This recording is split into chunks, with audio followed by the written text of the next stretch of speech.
You know, there's a moment, a quiet intersection between who you used to be and who you're becoming where you realize something profound. Today isn't just another day on the calendar. It's the arena. It's the proving ground. It is the one single point in time where all of your power is actually concentrated. So, we're going to talk about reclaiming that power. Let's explore how to do just that. And it starts with a question I think a lot of us have faced. Have you ever had that feeling? You know the one. You look in the mirror and the person looking back, they've let go of the rope. You were climbing, you were making progress, moving towards something bigger, something better. But then, well, life happened. A disruption, maybe an illness, maybe just a single press of the snooze button. And you told yourself, just this once. But you and I both know how that story goes, don't we? And that really brings us to this central idea of momentum. See, it's not some constant force we just have. It's this delicate, living thing. It's a flickering flame that needs our constant attention. Because the darkness is always waiting, ready to rush right back in the second we look away. Think about this analogy for a second. Momentum is just like a fire. It takes real time to build, conscious effort to get it going, consistent energy to keep it roaring. But it can be put out with shocking speed. A few days off for a cold, a vacation that completely shatters your routine, and suddenly that fire you fought so hard to build is, well, it's nothing but embers. Does that sound familiar at all? And this is the slippery slope, isn't it? That one choice, to skip the workout, to sleep in, it's never ever just once. Once becomes twice, and twice becomes 3 times. And before you know it, the very habit that was second nature, the thing you did without even thinking about it, suddenly feels impossible. It feels like you're trying to climb a mountain barefoot. The discipline you fought for has just completely unraveled. So this gets to the heart of it. Why is it so hard to get back on track? It's not because change itself is this impossibly difficult thing. No. It's because, as Jim Rohn so brilliantly put it, staying the same is just so damn easy. The path of least resistance, the comfort of what you already know, that is the powerful current we are all swimming against every single day. But if we're gonna break free, we first have to understand why we get stuck in the first place. This brings us to what we can call life's algorithm. It's this invisible force that's constantly shaping our choices. It's the subtle, quiet current pulling us toward the familiar and away from the remarkable. Here's the crazy paradox of our own minds. They don't automatically fight for your potential. No, they fight for your comfort. Your mind wants to take a temporary stumble and turn it into a permanent home. It wants to build these cozy walls all around you to keep you safe. Safe from risk, safe from failure, and by default, safe from any real growth. And this internal drive for comfort, it's reinforced by pretty much everything around you. I mean, your biology, which is hardwired for survival, it has no use for you pushing your limits. Society, it finds it much, much easier if you just blend in, if you're average. And even the people who love us most, our friends, our family, they have this deep, innate interest in seeing us safe and secure. All these forces, usually with the best intentions, they're all guiding us toward the status quo, not towards our own excellence. So, what does this algorithm actually reward? Well, it rewards compliance, not fulfillment. It praises repetition, not real growth. You can spend your entire life climbing the corporate ladder, getting the right grades, doing everything you're supposed to do, only to get to the top and realize the ladder was leaning against the wrong building the whole time. Winning the wrong game is just a more decorated version of losing. So, how do you break free? How do you defy the algorithm? Well, it all begins with a fundamental shift in your mindset. It starts with understanding the difference between being a spectator and actually stepping into the arena of your own life. This idea is just captured perfectly in Teddy Roosevelt's famous Man in the Arena speech. The whole point is that most people live their lives without truly knowing what victory or defeat feels like. And why is that? It's because they're sitting on the sidelines. They're watching, they're criticizing, they're condemning the people who are actually in the fight, but they never risk getting bloodied themselves. Just look at this comparison. In the arena, yeah, you experience the soaring highs of victory, but you also feel the crushing lows of defeat. It's a life of vibrant, brilliant contrasts. But on the sidelines, you're just tolerated. You exist in this state of perpetual purgatory, a safe but totally empty space. You know, it's okay to be hated, and it's certainly okay to be loved. What you never ever want to be is just tolerated. See, to step into that arena is to accept that there will be storms. But here's the secret.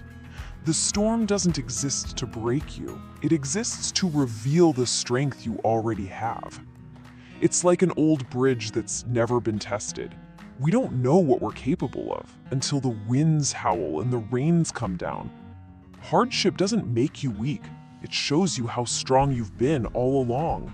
Now, everything we've talked about, stepping into the arena, weathering the storm, it's all built on one single, non-negotiable foundation. It's the principle that unlocks everything else: the power of radical ownership. The psychiatrist and Holocaust survivor, Viktor Frankl, he made this profound observation. He said that suffering is like a gas in a chamber. It expands to fill the soul completely, no matter how big or small the objective cause. What that means is that comparing your suffering to someone else's is a fool's errand. It doesn't matter. What matters isn't the size of the pain, but the choice you make and how you respond to it. And when we are in pain, we are faced with two fundamental choices. We can point our finger out with anger, transferring our pain onto other people through blame.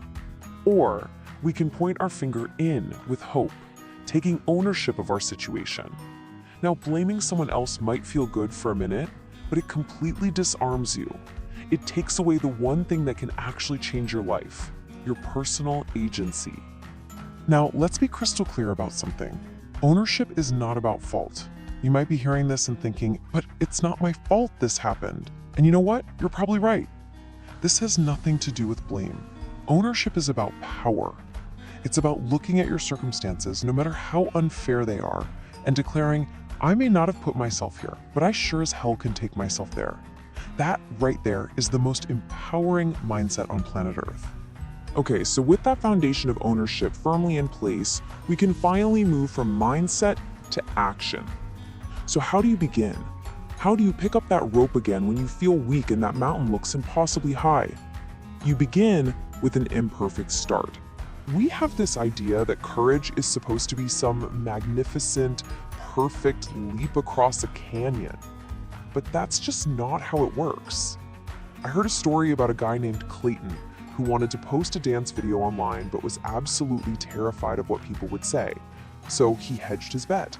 He wrote this long intellectual essay about vulnerability to post along with it, just to soften the blow. And years later, he said he felt embarrassed by that fear. But he was totally wrong. To feel that way back then, that nervous, hedged step, that was an act of immense courage. It was everything he had. So what's a practical way to actually do this? It's simple. First, acknowledge the fear. Don't pretend it's not there. Name it. Second, lower the stakes. You don't have to rebuild the entire castle today. And third, just take one single action. Just one. Send the email. Go for the 5-minute walk. Pick up the first stone. That's it. 1. The incredible beauty of momentum is that it doesn't ask for everything all at once. It just asks for one step, one action, one promise you keep to yourself. That single step, that first stone you pick up, that's the seed from which every single great comeback grows. It reaffirms your commitment, and it starts to rebuild your belief in who you really are. And this really brings it all home. On the days you feel completely depleted, when you feel like you've only got 40% in the tank, you have to remember the truth in this idea from Jim Quick. Giving that 40% is giving 100%. Your future self isn't going to look back and judge how much you gave. They're going to look back and see that you gave everything you had in that moment. That was your Everest that day, and you climbed it. So we end with this thought. The journey is not about avoiding mistakes. It's about embracing the messy, imperfect start, because going through the imperfection is the perfection. It's planting the seed when you can't see the fruit yet. So the only question that really matters now is the one right here on the screen. What imperfect first step, what nervous tiptoe, what hedged bet will you give life to today? You ever face a challenge that's so big, a mountain so steep, that just the thought of climbing it feels crushing? We've all been there. Today, we're not just going to talk about motivation. We are going to dissect a really practical, powerful mental toolkit for conquering exactly that kind of adversity. Together, we're going to break down a framework that can totally change the way you see every single mountain in your path. Right there, that's the core promise. That is the fundamental truth you have to hold on to when your lungs are burning and your legs feel like they're made of lead. No matter how brutal the climb is, there's always a break coming, always a moment to catch your breath. And look, this isn't just wishful thinking. It's a law of the terrain. The struggle, the suffering, it's not forever. I want you to imagine you're on a run. You're going up Pinnacle Peak. You're exhausted, you're not even halfway through, and the idea of another 20 minutes of this, it just feels impossible to wrap your head around. It's this overwhelming weight. And that is the moment of truth. That's the exact moment our minds can turn on us, right? It amplifies the pain into a forecast that says forever. But here's the thing, it's a forecast that is always, always wrong. So what's the first tool we can pull out of the kit? Well, it's this principle of shrinking the challenge. It's a mental game, really. A shift in perspective that takes something that feels impossible and step by step makes it feel inevitable. Think about an ultramarathon for a second. That number itself, 100 miles, it's this huge psychological weight that can absolutely break a runner before they even take their first step. The mind just gets lost. It gets paralyzed by the sheer enormity of it all. The solution, then, is a radical shift in focus. You see, veteran ultramarathon runners, they're not thinking about mile 100. No way. They are focused entirely on one thing: the next aid station. That's it. That becomes their entire world. It's a tangible, achievable goal, a place to breathe, regroup, recover. They break the impossible down into a series of possible bite-sized chunks. And here's the crucial part. You can apply this strategy to absolutely anything. A brutal workout, a massive project at work, writing a book. Don't focus on the 30 sprints you have to do. Just focus on one. And then you do it again. Don't think about writing a whole book. Focus on one perfect sentence, then the next one. You start to build this momentum, one small, concrete victory at a time.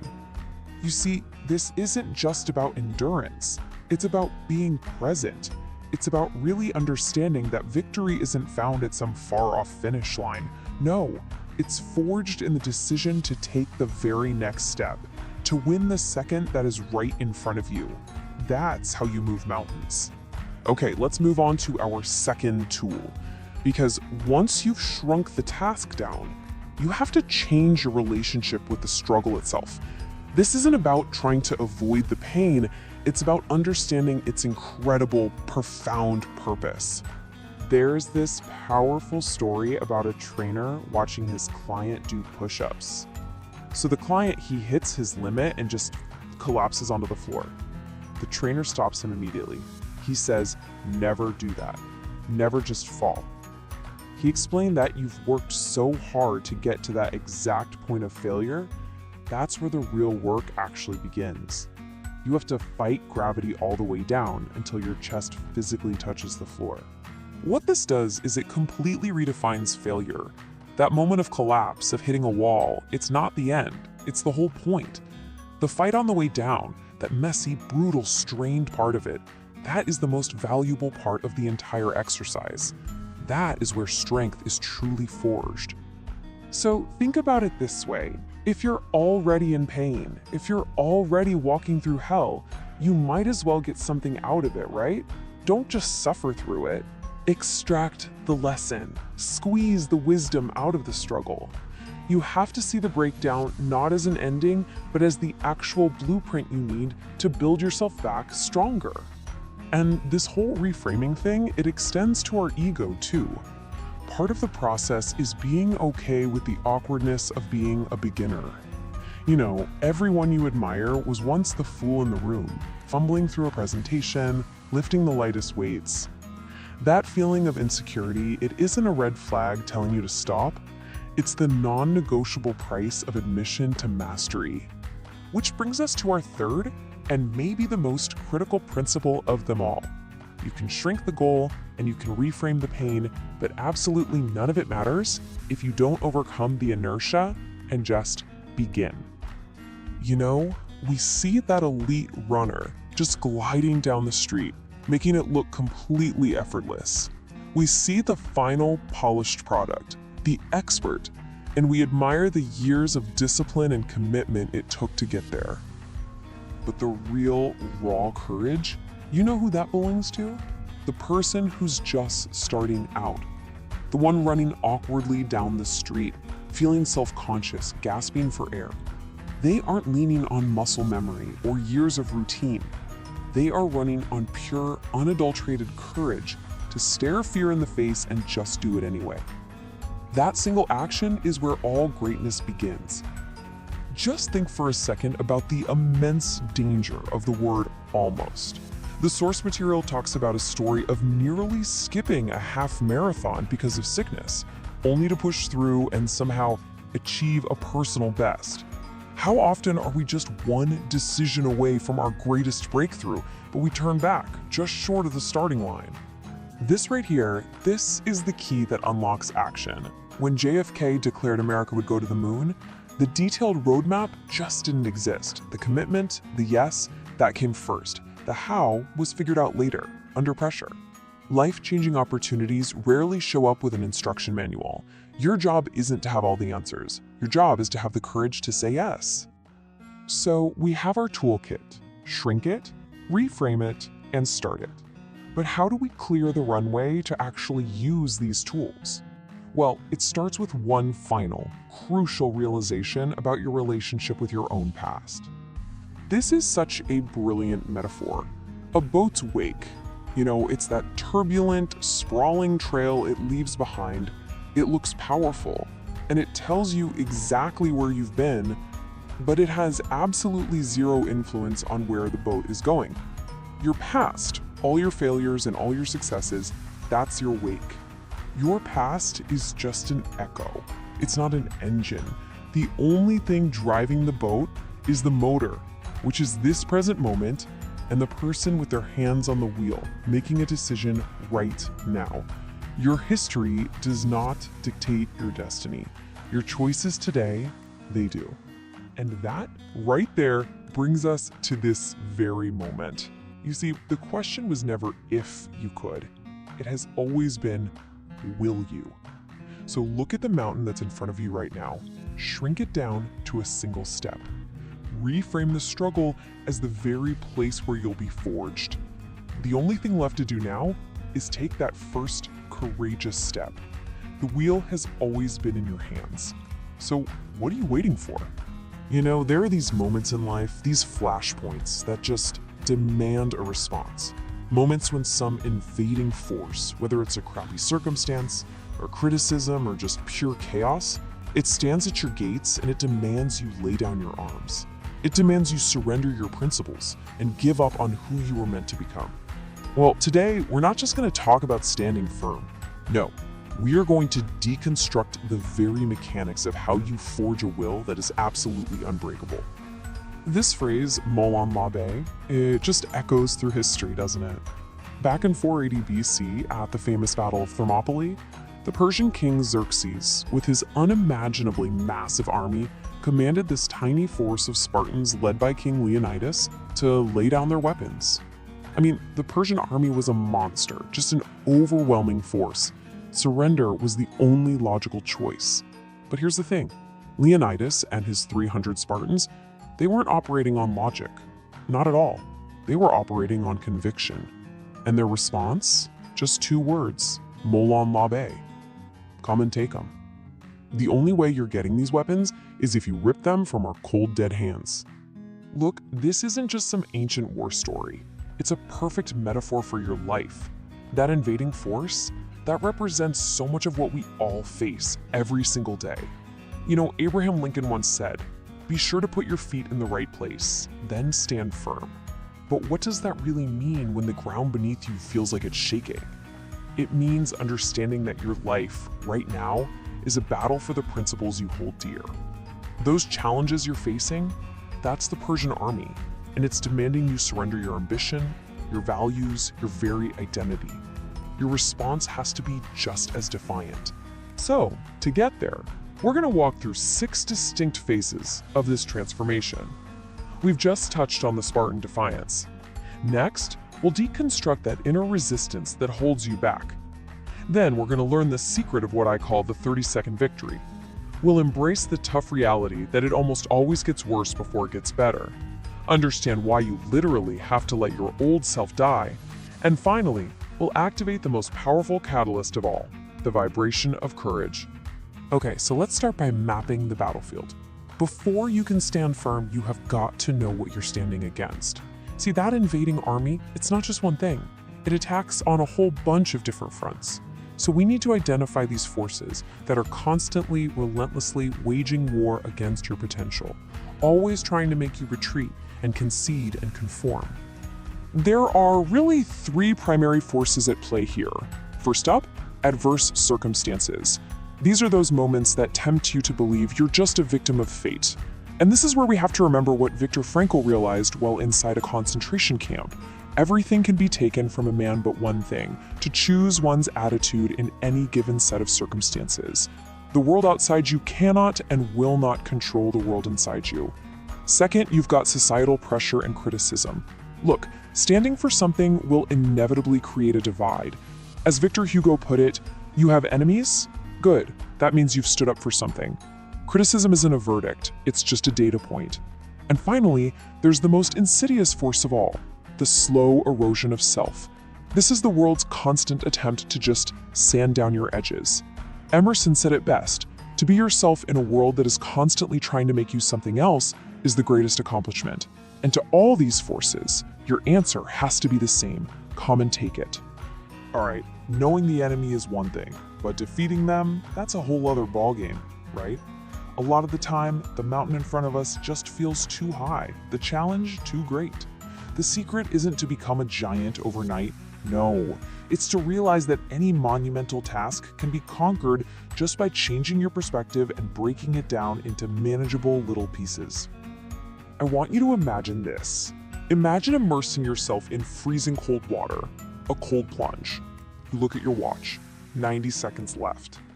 In that moment of extreme discomfort, when your entire body is screaming at you, your brain's threat response just goes into overdrive.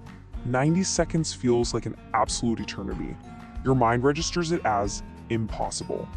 The task feels so big, so overwhelming, that the only rational response your mind can come up with is get out, quit. This is the monster we create when we face our challenges head on, all at once. But here's the hack. Here's how you can actually trick your own mind. Instead of facing 90 impossible seconds, we reframe it. Can you do 30 seconds? Yeah, of course you can. That's manageable. Your brain can accept that. So you count 30. Done. Then you ask yourself, okay, I did that. Can I do another 30? Yep, you can. Done. Now there are only 30 seconds left. This final 30, it's a gift. The finish line is right there in sight. You just conquered 90 seconds, not by enduring an eternity, but by winning 3 separate, manageable victories. This little reframe bypasses panic and makes the impossible, well, possible. And this isn't just about cold water, you get that, right? This is about life. Growing a YouTube channel from 0 to over 100,000 subscribers, that's unfathomable. That's a 90-second plunge. But making 1 video a week, that's a 30-second victory. It's exactly what Louis Zamperini did as a prisoner of war. When someone asked him if he could endure that hell again, he said he'd rather die. Looking back, the whole thing was incomprehensible. But he's survived by taking it day by day, moment by moment. That's all growth is. Taking the unsurmountable, finding the smallest possible actionable piece, and just letting it compound over time. Okay, so you've learned how to break down your challenges. But here's the next hard truth, the one that always follows a victory. Every new chapter, every next level of your life, it requires a period of turbulence. To reach a new higher peak, you must first be willing to descend into a valley. It will always get worse before it gets better. And that discomfort, that is the non-negotiable price of admission for growth.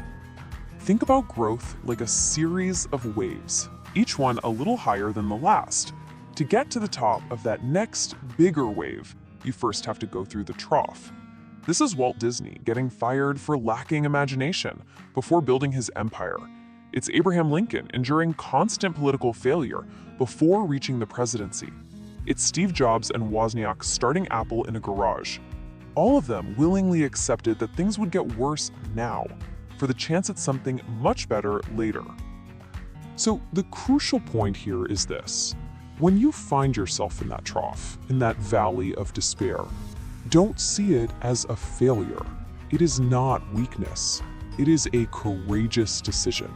You chose to endure the turbulence for something greater. The only true failure, the only state that's more damaging to the human soul, is stagnation. That trough is the buffer that separates mediocrity from greatness. Okay, so enduring these trials, it leads to the most terrifying and the most necessary phase of this whole thing. To truly transform, to become the person who is capable of living this new life, the old you has to die. And this isn't just a metaphor, it's a literal recreation of your identity. And believe me, it comes with fierce resistance, both from inside yourself and from the world around you. You know, we're all storytellers. And the most powerful stories are the ones we tell ourselves about ourselves. But these narratives, they can become prisons. Take this example. Someone who ran for years might say, "Oh, it's hard for me to put on weight because I'm a runner." See that? Even if they've stopped running, they're shackled to an old identity. That's a limiting belief. The new narrative has to be written consciously. I am an athlete building a stronger body. You can only exist within the walls you build around yourself. And to grow, you've got to tear them down. Letting your old self die is a terrifying proposition. Of course it is. It's all you've ever known. Your mind will panic. The people around you might even resent the change. But what is this fear, really? Fear is not a stop sign, it's an ally. It is a compass pointing you directly towards the thing you need to do most. Fear is just the price of admission to the show. And once you see how incredible the show truly is, you'll realize it was never an obstacle. It was an invitation. So let's move to the final phase now and see how this all builds up. We've talked about defiance and strategy and sacrifice. But what sparks the fire? What's the catalyst that activates everything else? It is a single, committed, courageous act. An act that sends a vibration out into the world, realigning your life and drawing the necessary resources to you. So what is this vibration of courage? It's what happens when you stop hedging your bets and you just go all in on the one thing that feels right. Now, on one level, it's simple focus. What you water grows. Your mind starts filtering for opportunities that it was blind to before. But on a deeper level, something else happens. When you fully commit, it's like life itself takes notice. It starts to arm you for the journey. The right people show up, the wrong ones fade away. A single bold action creates the space for everything you need. So how do we live this way? Here are the first 4 of 8 core lessons. 1. See the unseen beauty. Don't fall into the trap that art and nature and calm are just luxuries. They're not. They are the fuel that keeps our souls alive. 2. You are stronger than you think. Your potential isn't fixed. It expands to meet the obstacles you dare to face. You literally have everything you need right now. 3. Be ready for opportunity. You can't control when the firefly will appear, but you can have the jar ready with the lid off. Preparation is everything. And 4. Stay in motion. Inaction has an opportunity cost that is just too expensive to pay. Hitch your wagon to a star and just carry on. And here are the final 4. 5. Your fault is your power. When you take full ownership of everything, you reclaim control. Accountability is the bridge from where you are to where you want to be. 6. If it means something to you, there is value. Do not let the world define what's important. The greatest magic is often found in the empty spaces that other people ignore. 7. Choose your problems wisely. A problem-free life doesn't exist, it's a fantasy. The gift is that you get to choose which problems are meaningful enough to you to solve. And finally, number 8. Act today. A good plan executed now is always better than a perfect plan next week. Perfection is a scam. Life is all about adjusting as you go. So, we've walked the entire path, from the defiant cry of the Spartans to the quiet power of a single decision. You've seen that transformation isn't some kind of magic, it's a process. It requires facing resistance, reframing the impossible, enduring the troughs, rewriting your own story, and finally, activating that vibration of courage. You understand the principles, you know the cost of admission, so the only question left is the one that truly matters. Not tomorrow, not next week, but right now. What is your one courageous act?